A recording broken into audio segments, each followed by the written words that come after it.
So the first non-Chinese prime minister will come from the opposition, and hopefully it will be Pritam Singh, right, who might be your prime minister, several years down the road. So yes, the power of the state to perpetuate, this privilege while making it invisible is this at the same time is what I'm trying to focus on in this talk.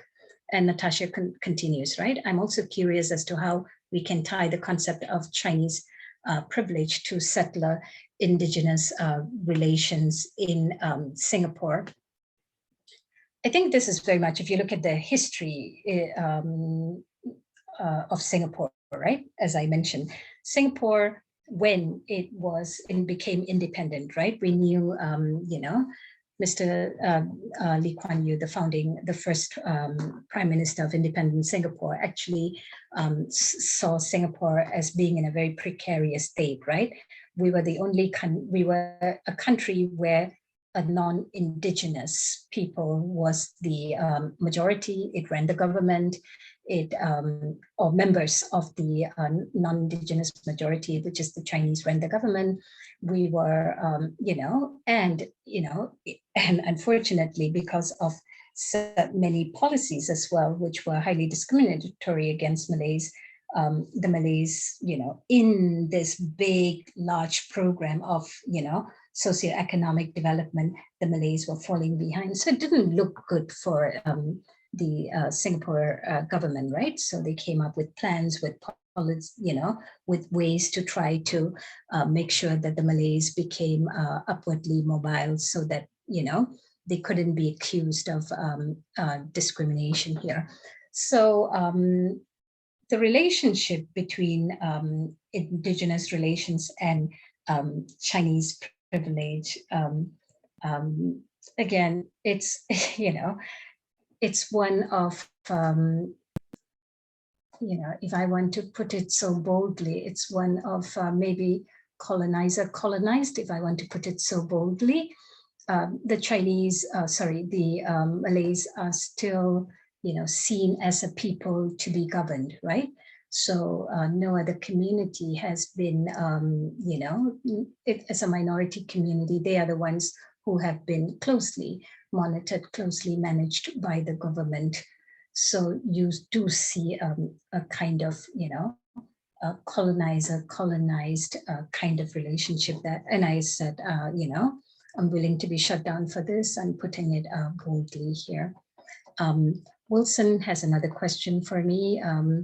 He says to return to the hegemony versus privilege follow-up.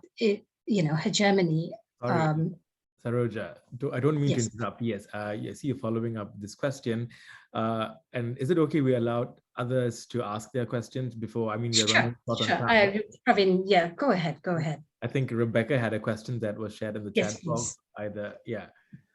And sorry, Lilith, I didn't mean to keep your question short. I'm sure you guys can carry on your conversation either in the chat or in email or maybe in person, since if you're in Singapore after all. Sorry. I can ask my question. I'll also post it in the chat. So apologies for returning to a US context, but that's where I'm situated. So I found your talk really insightful, and I was thinking about how, as we know very well, the construction of white privilege in the US is related to long processes of racialization and white supremacy and settler colonialism. And we know how these have been strengthened and supported by racist science, including the social sciences. So I was thinking, I was wondering if you could speak a little bit more on how you see the role of academia and scientific institutions playing a role in the construction and maintenance of Chinese privilege, and what you might see as the role of these institutions in deconstructing privilege as well. Okay, thank you for that question, Rebecca. The first part of your question in terms of, the history of processes of racialization and white supremacy in constructing white privilege. There is a bit of that in Singapore as well. My first prime minister, Mr. Lee Kuan Yew, was very much a eugenist. He believed in eugenics, and he was very clear. He said, Singapore, the races were differently endowed biologically, right? So the Chinese were the most suited, or the most the fittest people to actually attain economic success in Singapore, followed by the Indians, and then finally the Malays, who were the weakest in this. That kind of thinking, of course, was something that was not very well received later, because there were a lot of writings against it. But that also kind of led to a lot of the policies that were created as well. One policy was that this idea of eugenics also led to policies like even a simple policy about air conditioning Singapore, right? You probably have read about Singapore as the air-conditioned nation. The introduction of air conditioning in Singapore as a way to increase productivity. There's an inverse relationship between air conditioning and productivity, right? The lower the temperature, the higher the productivity.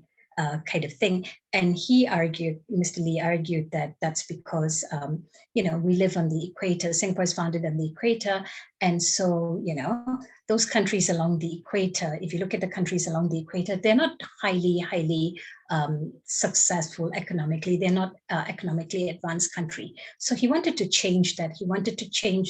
And he introduced air conditioning. Why?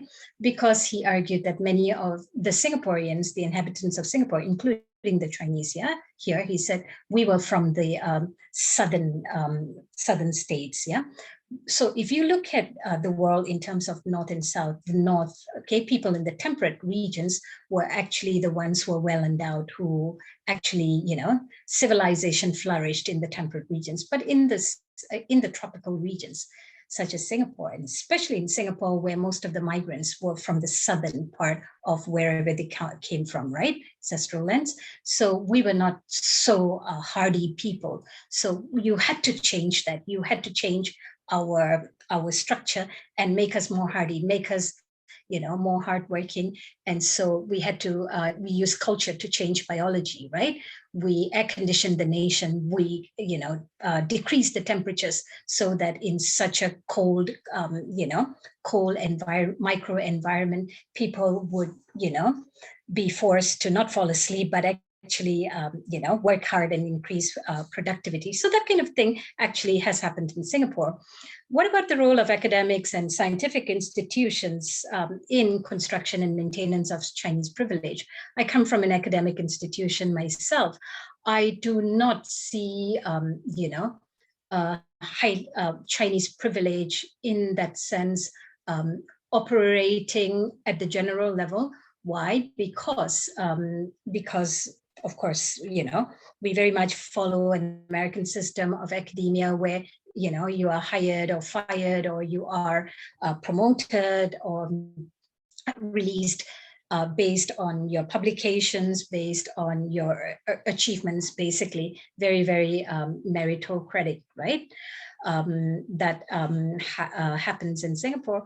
But I'm sure at the higher levels, there is still, at the highest level of governance, there's still a very kind of Chinese bureaucracy there. What is the role that we play in terms of deconstructing privilege? That's an interesting question. I have a lot of colleagues, I think, some colleagues sitting in this room who may share their thoughts on this. But we talk about it. We talk about this in the classrooms. We discuss this with students. Debate about this. Dialogue with them. That all goes on, and I think that's quite that's not forbidden in that country. So that I think right there at the classroom level, this goes on, I think, in terms of trying to deconstruct privilege. I think a lot of my colleagues do talk about it, and I think it's not considered as dangerous. although I might admit, if I can share this, as I mentioned, Professor Lavanya and I actually held a conference on invisible privilege in Singapore 2 years ago. Just to give you a bit of a background, I will share this openly. When we first, wrote for funding from one of the research institutes housed in the university, I had actually labeled the conference Chinese privilege, right? So I wanted to do a conference on Chinese privilege. This was in 2019. We started on this project in 2018. So there was a lot of discussion going on. I said, hey, we need to talk about this. We need to theorize on this. We need to, dialogue on this. And so let's do a conference on Chinese privilege. When we submitted the proposal for funding, it wasn't accepted. It was returned to us, and we were told to revise the conference and say that, the reason given was it was such a narrow approach, right? You cannot do a conference at an institution, at the institutional level on a concept that is so narrow, which was, of course, surprising. So that's how we changed it to we called it invisible privilege, and we opened up the conference to scholars to talk about different kinds of privileges in society. So that's how we were able to hold the conference. So is there a kind of invisible hand trying to prevent some kind of discussions from taking place? Yes, of course, there is. Yeah. Thank you, Rebecca. All right. I think we will have to close here. We are sort of short, beyond the time limit, but I think for all good reasons. I would like to take this short second to thank Dr. Saroja Dorairajoo for speaking to us on this topic, for spending time reading our rather large questions and very carefully and thoughtfully answering them, which is again reflective of your work, the type of work you do, and your ethics as an intellectual. We are very thankful for you participating in this event, and again, for answering all of our questions, for staying on. Thank you. Thank you, Dr. Saroja. Thank you. Thank you, guys. And thank you for all your questions. As I already mentioned to Pravin, I'm an early to bed person. I'm from old generation, right? So by 10, I'm in bed. So, if I managed to stay on, it's not just because of the coffee, but it was actually because of all your invigorating questions. Very, very thoughtful, very stimulating. And now I think, I've got to go back and write several papers on this topic, on the questions that you've raised. Thank you so much, guys. Thank you. Thank you. All right.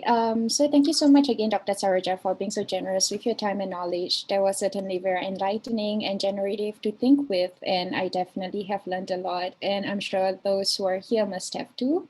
Thanks again, Dr. Saroja and Praveen, for moderating. So just to close, I'd like to call attention to our working group. The Southeast Asia Working Group is a very young and a new working group that we've only established early this year. And if you'd like to join us, please drop us an email for further inquiries, or just let us know that you're interested. And if you'd like to subscribe to our list, just drop us an email at the links, at the email addresses that we'll put in the chat box. And of course, please follow us on our Instagram to keep updated about our upcoming events. So the next one will be having a talk by Dr. Pinkau on politics of conservation in Thailand. And I'm just going to let Becca close it off with just a bit of a sharing on what the event will be. So Becca, you might just want to share a bit. Yes, our final speaker event is going to be really exciting. We have Dr. Pinkau Luangaramsri from Chiang Mai University, who's done extensive field work in northern Thailand on issues related to the political ecology of the region and a historical analysis of conservation in the region. So anyone who is interested in environmental anthropology or political ecology more broadly, as well as our area studies focus, will find a lot to think with in this talk. This will be Monday, May 3rd at 10 a.m. Philadelphia time. So we hope you'll be able to join us. And we'll be sharing this information through our listserv and the other listservs we have access to. Thank you. Thank you, everyone. Yes, we can begin to exit the room.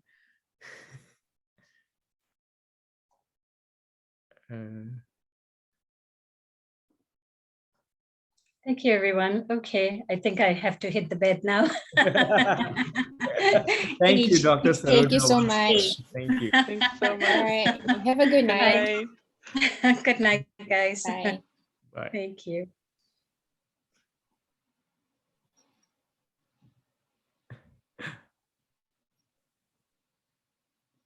Appa, you can leave. Oh, that's your dad. Hello, Praveen's dad.